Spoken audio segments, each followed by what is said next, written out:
Hello everyone, welcome to History and Civics class for class 7.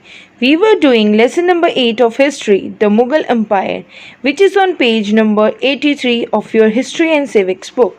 Topics discussed in the previous video: Humayun and his military expeditions, Humayun's exile, restoration of Humayun, estimate of Humayun. Let's recall the terms: exile, incompetent, theology, aptly. Let's recall cross questions. Who had nominated Humayun to the throne of Agra as his successor? What was the full name of Humayun? Who was Sher Khan Sur? What was the name of Humayun's wife? When and where Akbar was born? When did Sher Shah Suri die? Name the Persian emperor who helped Humayun to regain his power and position. What was the reason of Humayun's death? What was the name of Humayun's biography? Name the writer who wrote Humayunama. Topics to be discussed in today's video: Sher Shah Suri AD 1540 till 1545. Sher Shah's administration, central administration, provincial administration, reforms in army, justice and police. Terms to be discussed in today's video: domination, the exercise of control; Sikdar, one who maintained law and order; Munsif, a judge who tried civil cases; Patwari, head of a village; Chaukidar, watchman of a village; Zagir, giving of land in lieu of services; Musket, light gun with a long barrel. Sher Shah Suri AD 1540 till 1545. Sher Shah Suri, whose real name was Farid Khan, was the son of a Jagirdar of Sasaram in Bihar, named Hasan Khan. He was born in AD 1472. In AD 1494, he left Sasaram and came to Jaunpur, where he studied Arabic and Persian languages and literature. Once he killed a tiger single-handedly. He was given the title Sher and came to be known as Sher Khan. Sher Khan joined as a general in the Mughal army when Babur invaded India. Let's read and understand more about Sher Shah Suri in detail. Sher Shah Suri AD 1540 till 1545. Sher Shah was the founder of the Sur dynasty that established its domination. Domination means the exercise of control over most part of the northern India from AD 1540 till 1555. Sher Shah was the son of Hassan, an Afghan Jagirdar at Sasaram in Bihar. He was born in AD 1472. His real name was Farid. In AD 1494, he left Sasaram and came to Jaunpur, where he studied Arabic and Persian languages and literature. He was given the title of Sher. After he single-handedly killed a tiger, Sher Khan joined the services of Mughal army when Babur invaded India. Here he learnt the skills of Mughal warfare. I have already discussed this paragraph in the beginning as introduction. Let's continue with the reading. Sher Shah first strengthened his position by capturing the fort of Chunar in AD 1538. He established his authority over Bengal and Bihar. He defeated Humayun twice, first in the Battle of Chausa AD 1539 and then in the Battle of Bilgram AD 1540. He occupied the throne of Delhi and took the title of Sher Khan. Coin was stuck and the khutbah was read in his name. As a king of India, he occupied the Khakhar territory between the upper courses of the Jhelum and the Indus, Malwa, Rajputana, Punjab, Resin in central India, Multan and Sindh in the period between AD 1540 to 1545. Sher Khan first captured the fort of Chunar in AD 1538. After that he became the ruler of Bengal and Bihar. Sher Khan defeated Humayun twice at the Battle of Chausa in AD 1539 and then again in Bilgram in 1540 AD. Humayun had to run away from India and Sher Khan captured the throne of Delhi. Coins were stuck and the khutbah was read in his name. Khutbah means a Muslim order that is delivered on Friday noon prayers. He captured the territory of Ghakkar. Ghakkar was the place between upper courses of the Jhelum and the Indus, present-day Pakistan. Sher Shah ruled over a short period of 5 years. However, those 5 years are glorious pages in the history of administration in our country. Sher Shah expanded the empire by capturing Punjab, Sindh, Malwa, central India, and Multan in the period between AD 1540 to 1545. Let's continue on an expedition to Kalinjar. Here the word expedition means planned journey. Bandha district UP in AD 1545. Sher Shah died in an explosion of gunpowder. Thus his rule for a brief period of 5 years came to an end. During this short period, Sher Shah had brought practically the whole of the northern India under his control. His empire extended from Sonargaon in the east to the Ghakkar country in the northwest. In the north, it was protected by the Himalayas, and in the south by the Vindhya mountains. The empire included Multan, Sindh, Malwa, and Bundelkhand.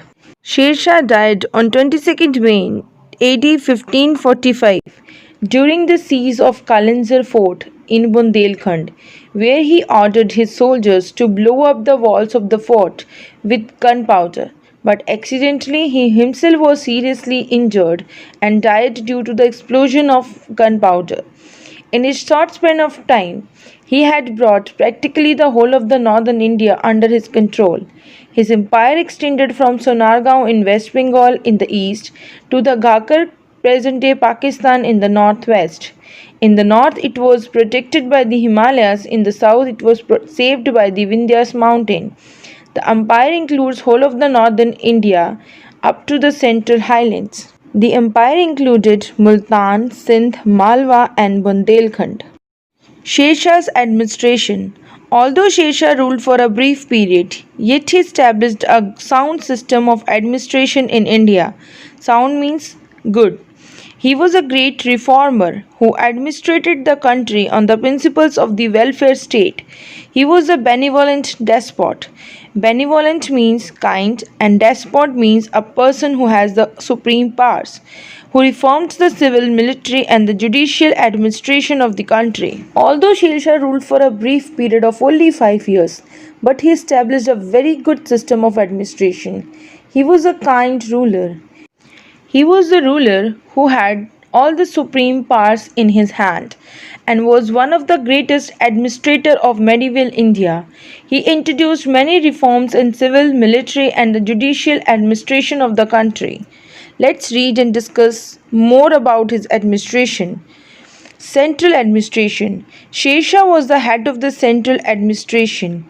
He exercised full power and authority over the affairs of the state. All civil, military, and the judicial powers rested in his hands. He had a council of ministers to assist him in administration. The four main branches of administration were Diwan-e Wizarat, Revenue and Finance Ministry; Diwan-e Aris, Military Department; Diwan-e Risalat, Department of Foreign Correspondence; Diwan-e Insha, Department of Draft Royal Proclamations. Sher Shah was the head of the central administration, all civil, military, and judicial powers in his hands. The Mughal administration was based on the system started by him. He introduced many reforms for the welfare of his subjects, both Hindus and Muslims. Hindus were also appointed to the high post. He had a council of ministers to assist him in administration. He established four main central departments. Number 1. Diwan-e Wizarat, which was Revenue and Finance Ministry. Number 2. Diwan-e Aris, which was Military Department. Number 3. Diwan-e Risalat, which was Department of Foreign Correspondence. Number 4. Diwan-e Insha, which was Department to Draft Royal Proclamations. Let's start with the provincial administration. Sher Shah divided his empire into sarkars. The two chief officers in the sarkar were the chief Sikdar, one who maintained law and order, and the chief Munsif, Munsif-e-Muswan, a judge who tried civil cases. The Sikdar maintained law and order in the Sarkar and undertook expeditions against rebellious Jamindars. The Munsif acted as a judge and decided civil cases. Each sarkar comprised a number of parganas. There was one sikdar, one munsif, an amin, assisted by treasurer, and two clerks. One of them wrote in Hindi and the other in Persian. In every pargana, the village or gram was the lowest unit of administration. It had a patwari who was the head of village, and a chowkidar. Chowkidar was the watchman. Every village had a panchayat consisting of elderly persons of the village. The central power was in the hands of the ruler to administer the state. He divided the whole empire into 47 units called sarkars. Each of the sarkars was again subdivided into smaller units called parganas. Each sarkars had one administrator, one sikdar, one treasurer, and one Hindi and Persian writer to keep accounts. In addition, every sarkar was placed under the officers called Sikdar and Munsif. Their duty was to supervise the work of the parganas. Each pargana comprised several villages. There was Mukaddam, a chowkidar, a patwari, and a watchman of a village. The village or a gram was the lowest unit of administration. Every village had a panchayat consisting of the elderly persons of a village. Let's continue with another topic, army. Sher Shah laid stress on the maintenance of a strong and efficient army. He had a permanent standing army that consisted mostly of the Afghan soldiers. The soldiers and the army men were personally tested and selected by Sher Shah himself. They were paid partly in cash and partly in kind through jagirs. Here the word jagirs means giving a land in lieu of services.